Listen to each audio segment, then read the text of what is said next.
అందరికీ వందనాలు. మన ప్రాతకాల ప్రార్థన ప్రారంభించుకుందాం. ప్రార్థన చేసుకుందాం.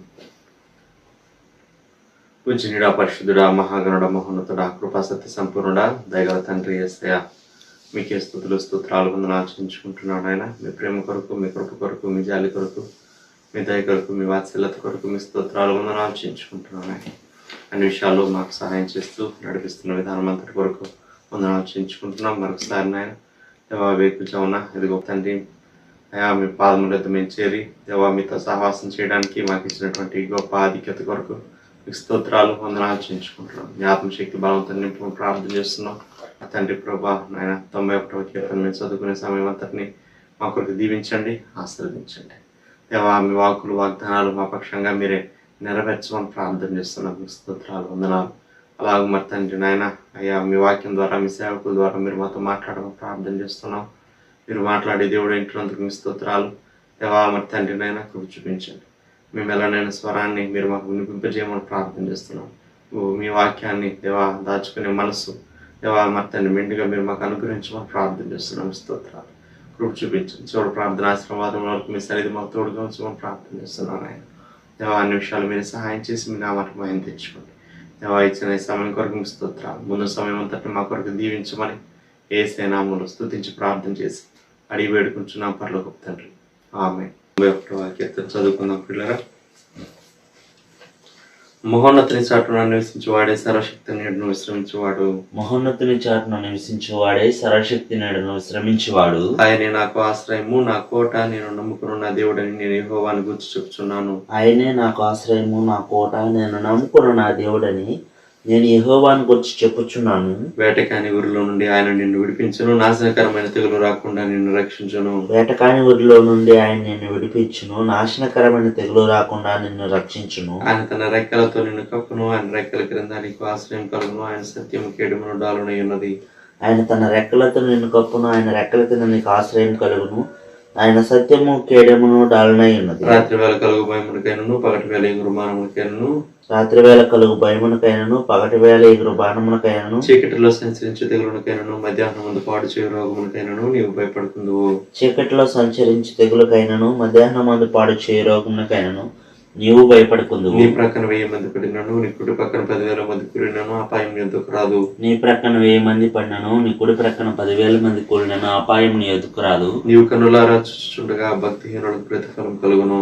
నీవు కన్నులారా చూచుచుండగా భక్తిహీనులకు ప్రతిఫలం కలుగును. యెహోవా నీవే నా ఆశ్రయము అని నీవు మహోన్నతుడైన దేవుని నీకు నివాసస్థలంగా చేసుకుని ఉన్నావు.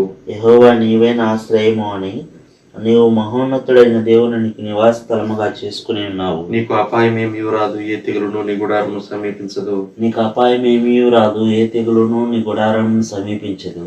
నీ మార్గములన్నిటిలో నిన్ను కాపాడుటకు ఆయన నిన్ను గూర్చి తన దూతలకు ఆజ్ఞాపించును. నీ మార్గములన్నిటిలో నిన్ను కాపాడుటకు ఆయన నిన్ను గూర్చి తన దూతలకు ఆజ్ఞాపించును. నీ పాదములకు రాయి తగలకుండా వారు నిన్ను తమ చేతుల మీద ఎత్తి పట్టుకుందరు. నీ పాదములకు రాయి తగులకుండా వారిని తమ చేతుల మీద నిన్ను ఎత్తి పట్టుకుందరు. నీవు సింహములను, నాగుపాములను త్రొక్కెదవు, కొదమ సింహములను, భుజంగములను అనగదొక్కెదవు. నీవు సింహములను, నాగుపాములను త్రొక్కెదవు, కొదమ సింహముల భుజంగములను అనగదొక్కెదవు. అతడు నన్ను ప్రేమించుచున్నాడు గనుక నేను అతను తప్పించదను, అతడు నా నామం ఎరిగిన వాడు గనుక నేను అతని గణపరచదను. అతడు నన్ను ప్రేమించుచున్నాడు గనుక నేను అతను తప్పించదను, అతడు నా నామమును ఎరిగినవాడు గనుక నేను అతను గణపరచెదను. అతడు నాకు మొరపెట్టగా నేను అతనికి ఉత్తరం ఇచ్చదను, శ్రమలో నేను అతనికి తోడై ఉండెదను, అతను విడిపించి అతను గొప్ప చేసేదను. అతడు నాకు మొర్రపెట్టగా నేను అతనికి ఉత్తరం ఇచ్చేదను, శ్రమలో నేను అతనికి తోడై ఉండేదను, అతను విడిపించి అతని గొప్ప చేసేదను. దీర్ఘాయు చేత అతని తృప్తిపరచదను, నా రక్షణ అతనికి చూపించదను. దీర్ఘాయువు చేత అతని తృప్తిపరచెదను, నా రక్షణ అతనికి చూపించేదను. ఆమేన్. దేవుని వాక్యం విన్న పిల్లరా, దైవజనులు ప్రదర్శకులు గారు వచ్చి మనకు దేవుని వాక్యాన్ని అందిస్తారు. ప్రియమైన వారులారా, ఈ ఉదయకాలం అపోస్తలుడైన పౌలు కొరింథీయులకు రాసిన మొదటి పత్రిక 2వ అధ్యాయం 9వ వచనం చదువుకున్నాం. ఇందును గూర్చి దేవుడు తను ప్రేమించు వారి కొరకు ఏవి సిద్ధపరిచెనో అవి కంటికి కనబడలేదు, చెవికి వినబడలేదు, మనుష్య హృదయమునకు గోచరము కాలేదు అని వ్రాయబడి ఉన్నది. ప్రార్థన. ప్రేమ గల మా తండ్రి, పరిశుద్ధ దేవ, మీకు స్తోత్రాలు.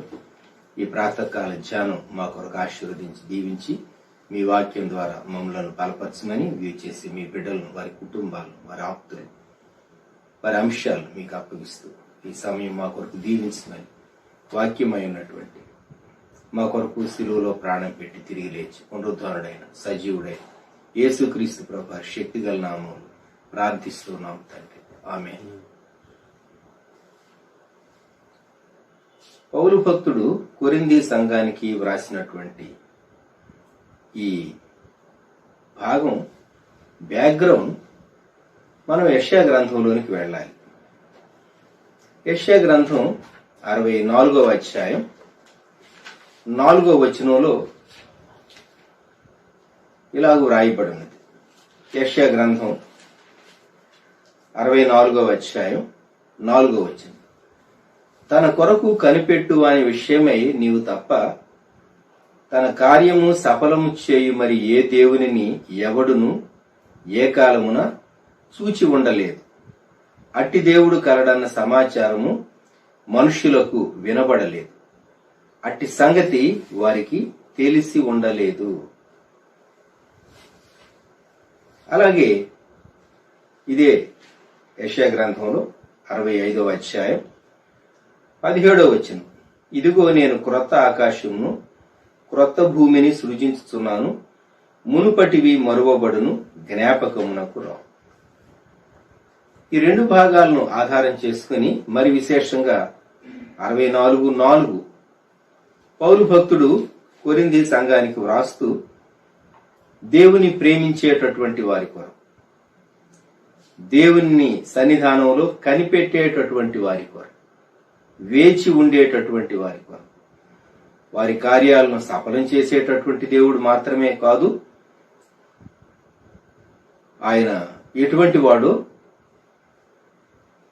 ఆయన విషయాలు అందరికీ అర్థం కావు, మనుషులకు వినపడలేదు, అట్టి సంగతి వారికి తెలిసి ఉండలేదు, ఎవడు ఏ కాలంలో చూచి ఉండలేదు. కొందరికి కొన్ని విషయాలు కనబడితే కొందరికి కొన్ని విషయాలు కనబడవు. మనం ఏమంటామంటే నా దృష్టికోణంలో నుండి చూడు, అప్పుడు నీకు అర్థమవుతుంది అంటాం మనం. దేవుడు తను ప్రేమించేటటువంటి వారి కొరకు ఆయన ఎన్నో సిద్ధం చేస్తాడు. ఎప్పుడు చెప్పాడు దేవుడు తన జనాంగానికి ఈ మాట అంటే, పాత నిబంధనలో క్రీస్తు పూర్వం 7వ శతాబ్దంలో దేవుని ప్రజలకు విడుదల అవసరమైనటువంటి కాలంలో, రెస్టోరేషన్ అవసరమైనటువంటి కాలంలో దేవుడు ఈ మాట చెప్పాడు. వారు ఇంకా శ్రమలో ఉండగా వారికి ఈ మాట చెప్పాడు. ఈ వాగ్దానం తగినది. ఎందువలన అంటే దేవుడు మన కొరకు సిద్ధపరిచినవి, దేవుడు మన కొరకు ఏర్పరిచినవి, అవి కనబడలేదు, వినబడలేదు, అర్థం కాలేదు. కొన్ని పరిస్థితులు మానవుడు దేవుని చిత్తానికి వ్యతిరేకంగా సాతాను చేత ప్రేరేపించబడి భూమి మీద భయంకరమైనటువంటి కార్యాలు చేస్తూ వచ్చారు. ప్రపంచ యుద్ధాలు దేవుని చిత్తానుసారంగా వారు చేశారా? కాదు. మానవుల యొక్క సొంత ఉద్దేశాలను బట్టి, దురాక్రమణలను బట్టి, ఆయా పరిస్థితులు, సమస్యలను బట్టి ప్రపంచ యుద్ధాలు, 2 ప్రపంచ యుద్ధాలు వచ్చినాయి. కోట్ల కొలది జన నష్టం జరిగింది, ఆస్తి నష్టం సరే, ఆర్థిక వ్యవస్థలు చితికిపోయాయి. దేవుడు ఈ ఫేజ్ తర్వాత మన కొరకు ఏమి సిద్ధం చేశాడు? ఇశ్రాయేలీలకు చెరలో నుండి తిరిగి వచ్చిన తర్వాత రెస్టోరేషన్, తిరిగి పునర్నిర్మింపబడ్డ ఆయన ఎలాగూ వారి కొరకు సిద్ధం చేశాడో అలాగూ అని మనం భావించవచ్చు.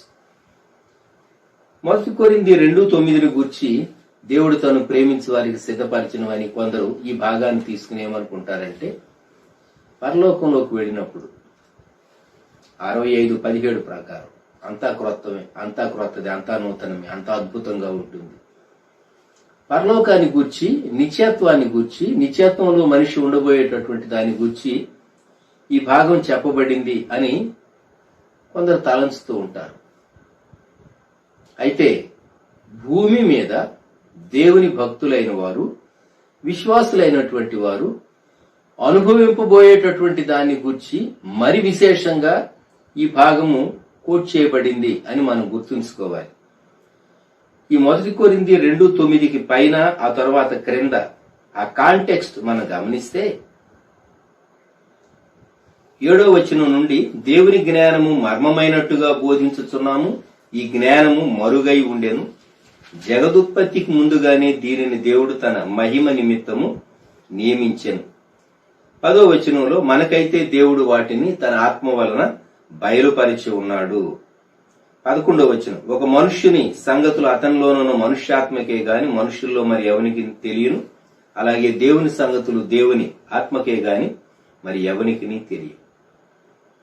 ఇది దేవుడు రివీల్ చేసినటువంటి విషయాలు సువార్తను గూర్చి, శుభవార్తను గూర్చి, ప్రభు అయిన యేసుక్రీస్తు వారిని గూర్చి, ఆయన సిలువను గూర్చి. అందుకే 8వ వచనంలో అంటాడు, అది లోకాధికారుల్లో మరి ఎవరికి తెలియదు, అది వారికి తెలిసి ఉండిన ఎడల మహిమా స్వరూపియగు ప్రభువును సిలువ వేయకపోయి ఉందురు అన్నాడు. దేవుడు తనను ప్రేమించు వారికి సిద్ధం చేసింది ఏంటి? ఇది మన ప్రశ్న. The mysterious wisdom of God, అదే శుభవార్త, గాస్పెల్. లోకంలో చాలా మతాలు ఉన్నాయి, లోకంలో చాలా రకాలైనటువంటి ఆలోచన విధానాలు ఉన్నాయి, లోకంలో నియమబద్ధంగా భక్తి చేసేటటువంటి వారు, చాలా నిష్ఠగా జీవించేవారు ఎందరో ఉన్నారు. కానీ వారికి లేనివి యేసుక్రీస్తు ప్రభువును నమ్మినటువంటి ఒక వ్యక్తికి ఉండేవి, దొరికేవి. మొదటిది పాప క్షమాపణ, రక్షణ. నీ పాపము క్షమించబడింది అనేటటువంటిది మనసాక్షి చాలా క్లియర్ గా శుద్ధి నొందుతుంది. ఇది ఎంత ధన్యకరమైన స్థితి. ఇక నీ మనసాక్షి నీ మీద నేరారోపణ చేయదు. రెండోది, నీ కొరకు సిలువలో ప్రాయశ్చిత్తం చెల్లించబడింది. మనం చేసినటువంటి అప్పు ఎవరో ఒకరు చెల్లించకుండా అప్పు ఎలాగో రద్దు చేయబడుతుంది? మన లోన్ ఎవరో ఒకళ్ళు క్లోజ్ చేయకుండా దాన్ని పే చేసి అది ఎలాగూ నిల్ బ్యాలెన్స్ చూపిస్తుంది? మన పాపపు రుణము, మన మీద విరోధంగా ఉన్నటువంటి పత్రం సిలువలో మేకులకు కొట్టబడిందని కొలసై పత్రికలో పౌలు భక్తుడే జ్ఞాపకం చేశాడు. కనుక ప్రాయశ్చిత్తం, వ్యక్తి దేవుని యందు సంతోషించడానికి ఆధారం ఉన్నది. సిలువను బట్టి, యేసుక్రీస్తు ప్రభు ప్రాయశ్చిత్త బలిని బట్టి. మూడవది, ఏ ముఖం పెట్టుకుని మనం దేవుని దగ్గరకు వచ్చి దేవునితో సహవాసం చేయగలం? మన విశ్వాసం ద్వారా నీతిమంతులంగా తీర్చబడ్డాం. జస్టిఫికేషన్. ఉచితముగా యేసుక్రీస్తు ప్రభు యొక్క శిలువ రక్తమునందు మన కొరకు చిందించబడిన ప్రోక్షణ రక్తమునందు విశ్వాసం ఉంచడం ద్వారా మనము నీతిమంతులంగా తీర్చబడ్డాం. ఈ నీతి మన నీతి కాదు, ప్రభు అయిన యేసుక్రీస్తు యొక్క నీతి. ఇది మనకు ఆరోపించబడినది. ఇంప్యూటెడ్ రైచియస్నెస్ అంటారు. మనకు ఆరోపించబడినటువంటి నీతి. నాలుగవది, దేవునితో మనం సమాధానం కలిగి ఉన్నాం. దేవునితో సమాధానం కలిగి, మట్టి మనిషి మహిమా స్వరూపైనటువంటి దేవునితో సమాధానం కలిగి ఉండటం అంత తేలికైనటువంటి విషయం కాదు. మనం తప్పు చేసేటటువంటి స్వభావం కలిగినటువంటి వారు. ఎందుకంటే మన బుద్ధి మట్టి బుద్ధి. మరి తిరిగి జన్మించినటువంటి వ్యక్తి దేవుని ఆత్మ చేత నడిపించబడినప్పుడు ఎప్పటికప్పుడు ఒప్పుకుంటూ శుద్ధి చేసుకుంటూ దేవునితో సమాధానం కలిగి ఉంటాడు. అంతేకాదు, దేవుని ఆత్మ యందు ఆనందిస్తాం. ఇది తెచ్చిపెట్టుకునే ఆనందం కాదు, నటించేటటువంటి ఆనందం కాదు, ఆనందంగా ఉన్నాను అనేటటువంటి ఒక భావన కాదు. It's not an imagination, it's a fact. ఇది ఆత్మలో ఉండేటటువంటి ఆనందం. అంతేకాదు, ఇది దేవునితో సహవాసం, fellowship with God through Christ Jesus. యేసుక్రీస్తు ప్రభు ద్వారా దేవునితో మనం సహవాసం చేస్తాం. ఎందుకంటే మార్గం ఆయనే, సత్యం ఆయనే, జీవం ఆయనే, ప్రభు అయినటువంటి యేసే. యేసుక్రీస్తు ప్రభువుకు వేరుగా మనం దేవుని అప్రోచ్ కాలేం. అప్రోచ్ అయితే అంగీకరింపబడటానికి అవకాశం లేదు. ధర్మశాస్త్ర సంబంధమైనటువంటి శాప విధి కింద మనం ఉండవలసిందే, తీర్పు కింద మనం ఉండవలసిందే. కనుక శుభవార్త చాలా శ్రేష్టమైనది. ఇది ఒక మర్మం. ఇది ఎప్పుడు బయలుపరచబడింది? జగదుత్పత్తికి ముందుగానే దేవుడు సిద్ధం చేసాడు గాని, ఏర్పరిచాడు గాని, యుక్త కాలములో దేవుడు బయలుపరిచాడు. పాత నిబంధనలో ఇది సూచన వలె ఛాయారూపంగా బయలుపరచబడింది. బలులలో, అర్పణలలో, ప్రత్యక్ష గుడారంలో, అదే శిలువలో యేసుక్రీస్తు ప్రభువులో నిజత్వంగా దేవుడే శరీరధారిగా మన కొరకు శిలువలో మరణించినటువంటి అద్భుతమైనటువంటి విషయం, చారిత్రాత్మక సత్యం, ఎవరు కాదనలేనిది, కొట్టివేయలేనిది. ఈ శుభవార్త ఇది ఎంతో శ్రేష్టమైనది. కనుక దేవుని ప్రేమించేటటువంటి వారి కొరకు దేవుడు అనుగ్రహించినటువంటి శుభవార్త విలువైనది. Gospel is so precious. దైవజనులు జాన్ కెనడీ గారు చెప్పేవారు, the gospel is much bigger, much deeper and much wider than we think అని చెప్పేవారు. మనం అనుకునేటటువంటి దానికంటే శుభవార్త అనేది సువార్త. అది చాలా లోతైనది, చాలా వెడల్పైనది, అది చాలా గంభీరమైనది.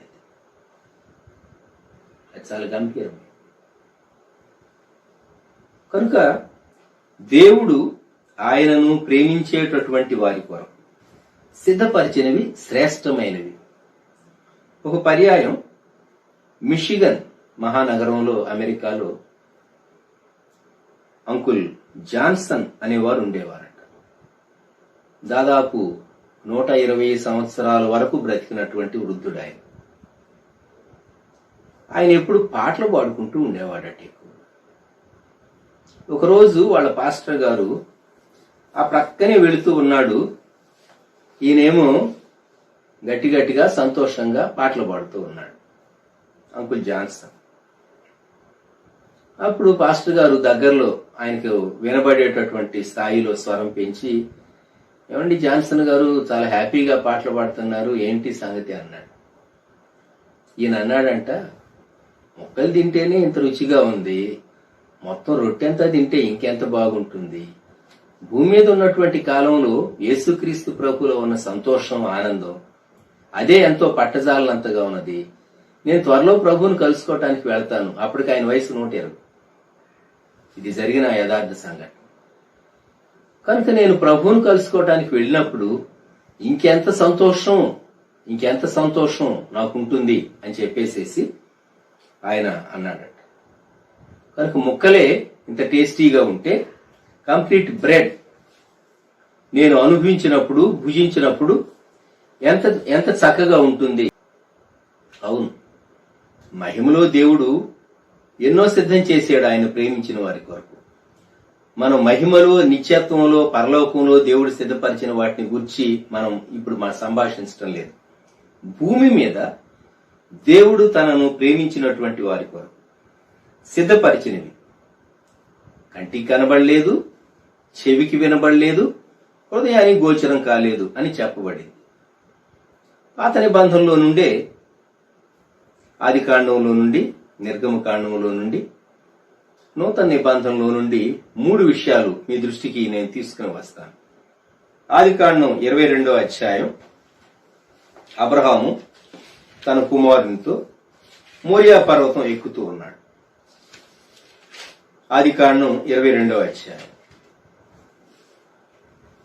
కుమారుడు ప్రశ్న వేశాడు. కుమారుడు ఏమని ప్రశ్న వేశాడు అంటే, ఆది కాండం 22:7, నిప్పును కట్టెలును ఉన్నవి గాని దహన బలికి గొర్రె పిల్ల ఏది అని అడుగగా, అబ్రహాము, నా కుమారుడా, దేవుడే దహన బలికి గొర్రె పిల్లను చూచుకొనని చెప్పాను. ఇక్కడ ఈ భాగంలో అబ్రహాము ఇచ్చినటువంటి జవాబు, దేవుడే దహన బలికి గొర్రె పిల్లను చూచుకొనును.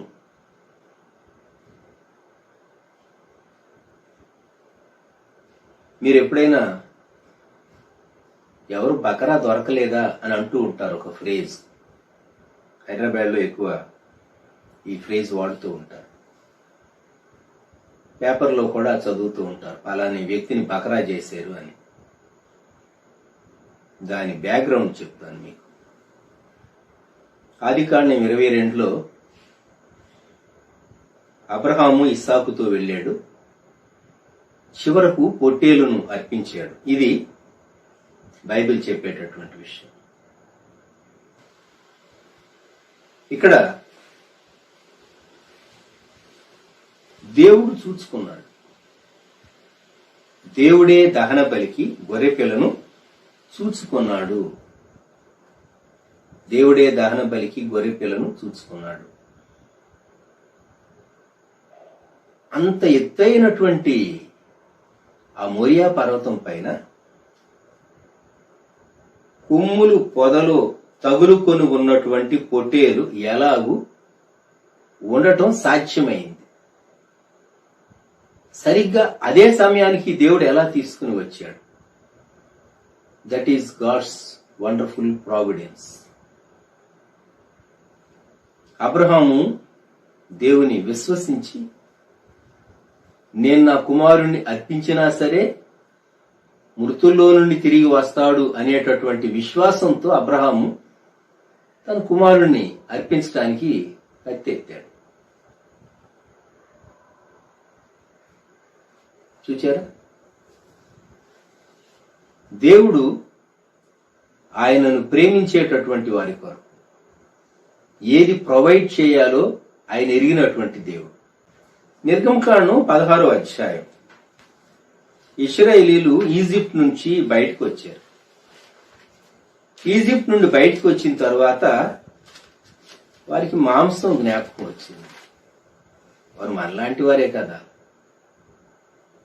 అప్పుడప్పుడు మనకు కూడాను ఒకప్పుడు తినవన్నీ జ్ఞాపకం వస్తూ ఉంటాయి. ఒకప్పుడు ఎంత బాగా తినేవాళ్ళం. చాలా మార్లు మనం గడిచిన రోజులను జ్ఞాపకం చేసుకుని ఏదో ఫీల్ అవుతూ ఉంటాం. ఇశ్రాయేలీలు కూడా మన వంటి వారే. వారికి సడన్ గా ఐగుప్తు మాంసము జ్ఞాపకం వచ్చింది. మోషే అహరోనుల మీద సణిగేరని 2వ వచనంలో వ్రాయబడింది. సమాజం అంతయు మోషే అహరోనుల మీద సణిగెను. 3వ వచనం, ఇశ్రాయేలీలు మేము మాంసము వండుకొని కుండల యొద్ద కూర్చుండి తృప్తిగా ఆహారము తినున్నప్పుడు యెహోవా చేతి వలన ఎర చావకపోతిమి. తృప్తిగా తిని చనిపోయి ఉండేవారట. వీళ్ళకి తృప్తిగా మాంసం ఇచ్చేవాళ్ళ ఈజిప్షియన్స్? అబద్ధం కదండి. దేవుడు అద్భుతమైన రీతిగా వారికి విడుదలిచ్చి నడిపిస్తూ ఉంటే ఇప్పుడు మాంసం జ్ఞాపకం వచ్చింది. దేవుడు ఏం చేయాలి? బెదిరించాలా? ఇంకొకసారి మీరు మాంసం అనే మాట మోషే దగ్గర ఎత్తేరో జాగ్రత్త అనాలా? లేక మాంసం ఇవ్వాలి? అప్పుడు దేవుడు ఏమన్నాడు? యెహోవా మీద మీరు సణిగిన సణుగులను ఆయన వినుచున్నాడు, మోషే చెప్పిన మాట. ఆ తరువాత వచనంలో 12వ వచనం, సాయంకాలమున మీరు మాంసము తిందురు. సాయంకాలమున మీరు, అదే రోజు పూర్తిగా 12 గంటలు గడవలేదు, లేక 10 గంటలు గడిచింది అనుకోండి. ఇది ఉదయకాలం జరిగినటువంటి సంఘటన. ఏ 6 గంటలు 10 గంటల మధ్య జరిగిందో. సాయంకాలానికి ఏం జరిగిందో చూడండి. 13వ వచనం, పూరేడులు వచ్చి వారి పాళెమును కప్పెను. పూరేళ్లు మంచిగా తినేసేసారు. మంచిగా తిన్నారు మాంసం. పిల్లలేమి పెద్దలేమి కరువుదీరా తిన్నారు. కరువుదీరా తిన్నారు. చూచారా? వీరు దేవుని మీద సణిగిన వారైనా సరే వారు దేవుని మాటకు విధేయులై ఐగుప్తు నుండి వచ్చారు గనుక వారి బలహీనతను దేవుడు ఎరిగినటువంటి వాడై వారికి ఆహారాన్ని ఇచ్చాడు. అటువంటి దేవుడు సణిగినటువంటి అవిధేయులైనటువంటి ఈ విమోచిత ప్రజలకే ఆహారం ఇచ్చినటువంటి దేవుడు మనకు 12 గంటల్లో మన మనసులో ఉన్నటువంటి కోరిక కొన్ని మార్లు ఆయన నెరవేర్చడా? మన ఆహారపు కొరత ఆయన తీర్చడా? ఆలోచించండి. యోహాను సువార్తలోనికి వద్దాం.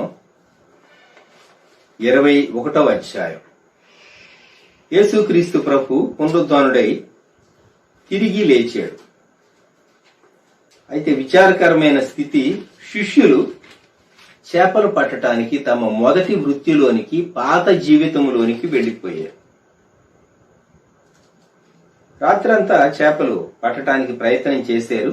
కానీ యోహాను సువార్త 21:3 ఆ రాత్రి ఏమీయూ పట్టలేదు. సూర్యోదయం అవుతుండగా యేసు ధరణి నిలిచాడు. అప్పుడు ఉదయకాలంలో దోణి కుడి ప్రక్కన వలవేయమన్నాడు ప్రభు. వలవేశారు. 153 గొప్ప చేపలు ఆ వలలో పడి.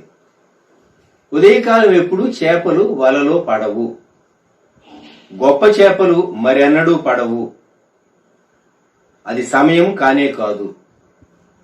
రాత్రంతా వారు వలలు వేసినటువంటి ప్రొఫెషనల్ వీరు ఫిషర్మెన్, వారు ప్రొఫెషనల్ ఫిషర్మెన్. ఒకప్పుడు ఎంతో నిపుణత కలిగినటువంటి వారు. అయితే ఈ చేపలు ప్రభు మాట చొప్పున వీరు వల వేశారు గనుక ఇప్పుడు వారు ఆ చేపల వల విస్తారంగా పడింది, బరువుగా ఉన్నది. చేపలంత విస్తారంగా పడినను వల పిగల్లేదని 12వ వచనంలో ఉంది. యేసు రండి భోజనము చేయడని వారితో అని. రాత్రంతా పాపం కష్టపడ్డారు కదా, తండ్రి మనసు. వారి కొరకు ఏం సిద్ధం చేయించాడు దేవుడు? 9వ వచనం.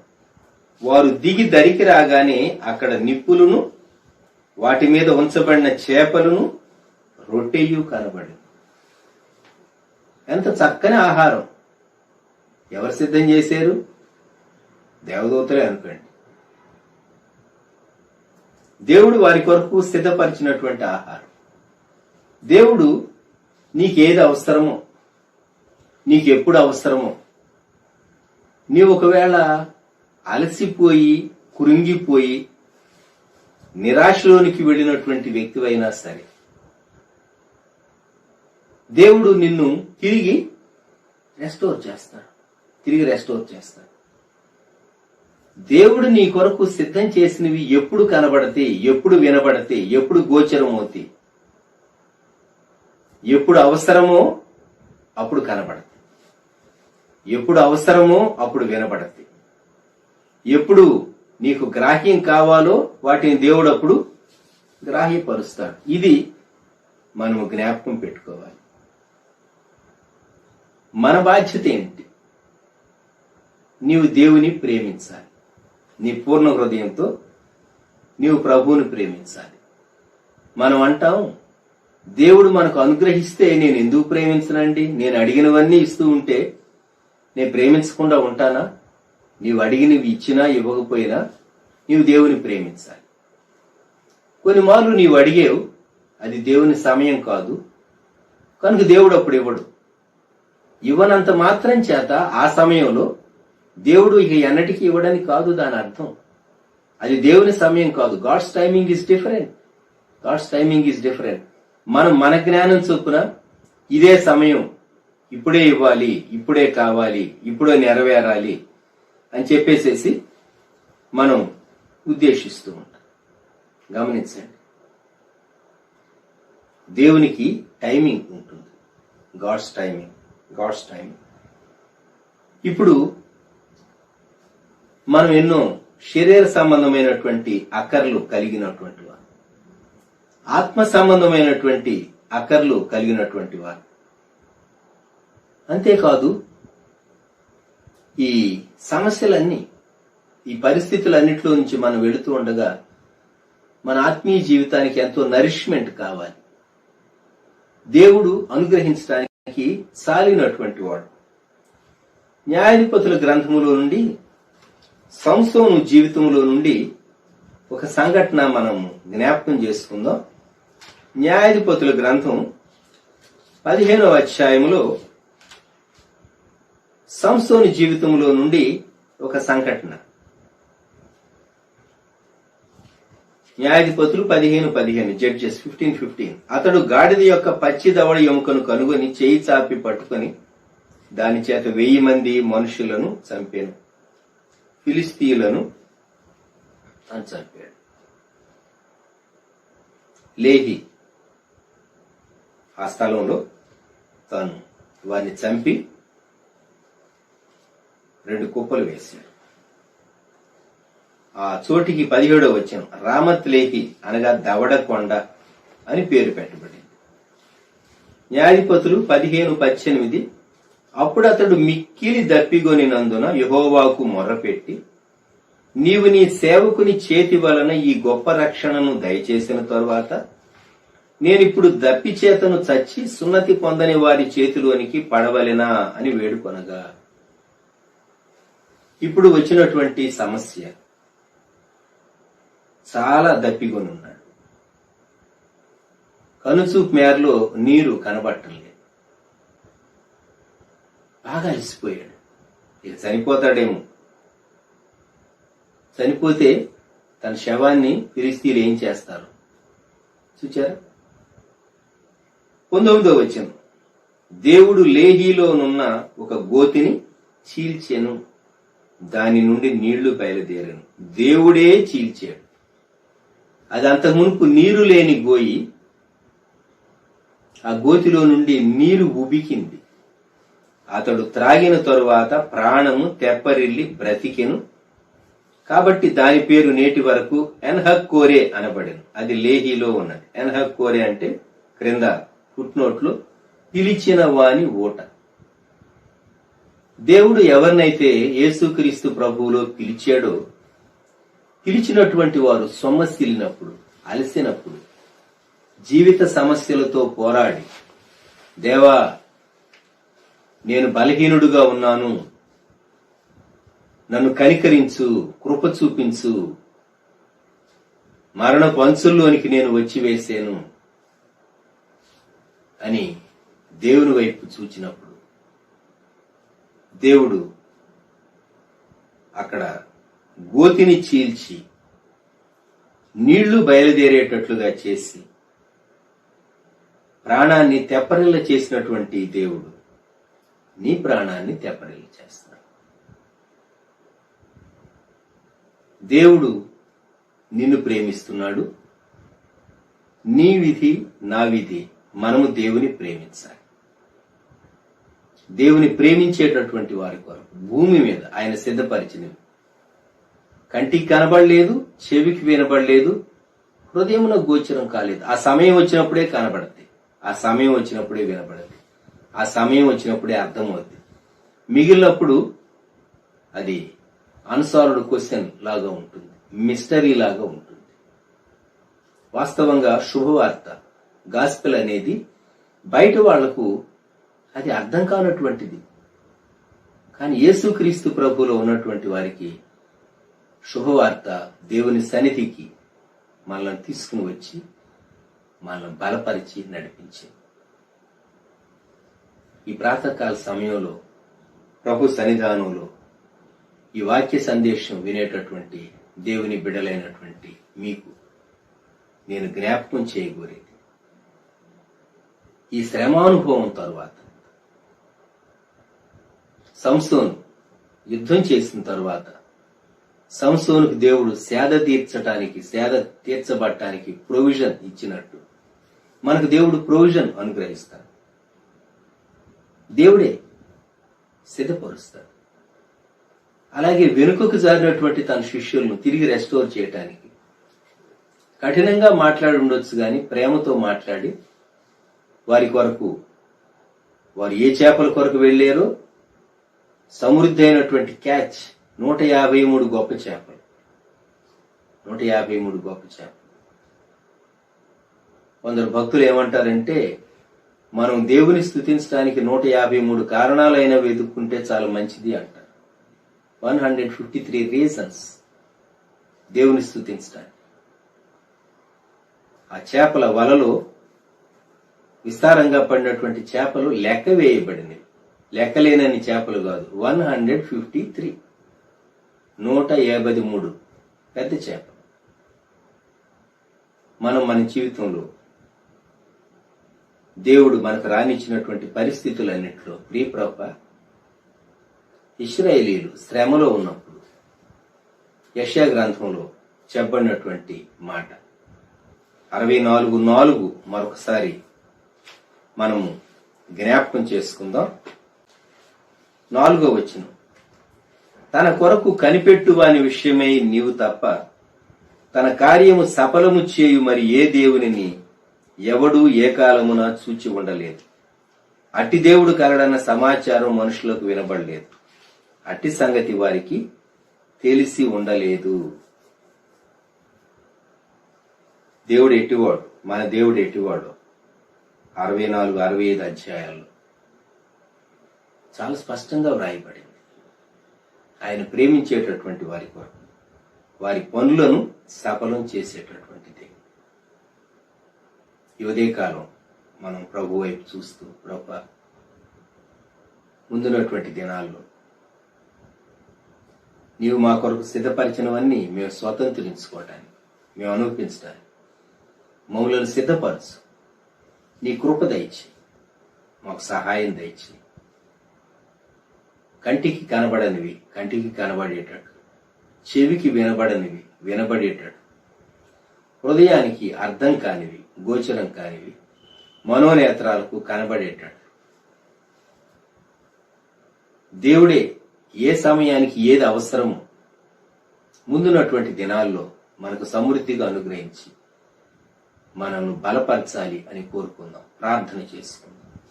ప్రేమగల మా తండ్రి, పరిశుద్ధ ప్రభువా, గొప్ప దేవ, మా రక్షక, మీకు వందనములు, స్తోత్రములు, స్తుతులు చెల్లిస్తూ ఉన్నాం. ఈ సమయంలో తండ్రి 1 కొరింథీ 2:9 మేము జ్ఞాపకం చేసుకుని క్లుప్తంగా ధ్యానించడానికి మీరు సహాయపడ్డారు.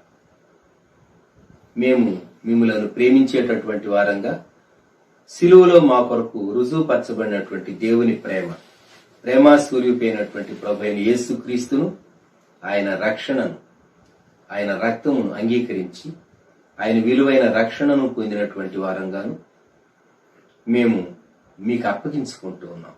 లోకమునకు శుభవార్త అర్థం కాలేదు, రక్షణ యొక్క ఔన్నత్యం అర్థం కాలేదు, రక్షణ యొక్క విలువ అర్థం కాలేదు, యేసుక్రీస్తు ప్రభువులో ఉన్న శ్రేష్టత అర్థం కాలేదు.